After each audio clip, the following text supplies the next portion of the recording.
अस्सलाम वालेकुम। एक बूढ़ी माँ को उसके बेटों ने कत्ल कर दिया और लाश को चारे की फसल में फेंक कर फरार हो गए। 20 से 22 दिन गुजरने के बाद जब किसान अपनी फसल की तरफ गया तो वहाँ पर उसको एक स्केलेटन ढांचा पड़ा हुआ मिला और उसने उसके बाद पुलिस को इतला की कि यहाँ पर एक इंसानी ढांचा पड़ा हुआ है। जब पुलिस मौका पर पहुंची तो पुलिस ने उसको कब्ज़े में लेकर उसका फोरेंसिक करवाया और तफ्तीश का आगाज़ किया तो पता चला कि ये स्केलेटन जो यहाँ पर पड़ा हुआ है, जिसकी हड्डियां पड़ी हुई हैं, ये एक खातून का है।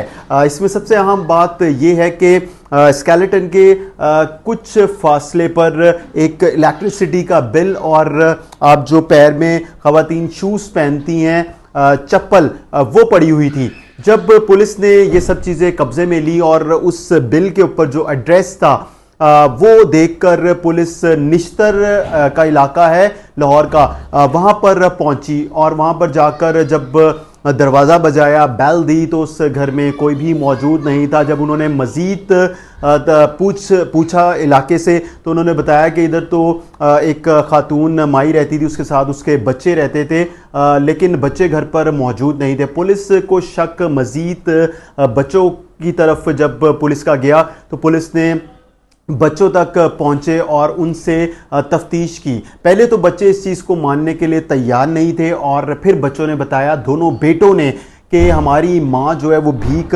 मांगती थी और उसके जो पैसे उसके पास आते थे वो उसने जमा कर रखे थे बुरे वक्त के लिए, और यानी कि अपने बच्चों के लिए। उसकी दो बेटियां थी, उन दोनों की उसने शादी कर दी हुई थी और दोनों बेटियां अपने घरों में खुश रह रही थी। दो जो बेटे थे वो कुछ नहीं करते थे और उनके ज़हन में यह है कि माँ के पास 80,000 रुपये जमा हो गए हैं और 40-40 हज़ार रुपये दोनों ने आपस में बांटे और माँ को अपने साथ लोडर रिक्शे में खेतों में लेके गए, वहाँ पर उसके सर में ईंटें मार के कत्ल कर दिया और वहाँ से फरार हो गए। उनको ये लगता था कि वो पकड़े नहीं जाएंगे। आप देखें कि सिर्फ 80,000 रुपये के लिए बच्चों ने अपना नशा पूरा करना था और बच्चे कोई काम नहीं करते थे।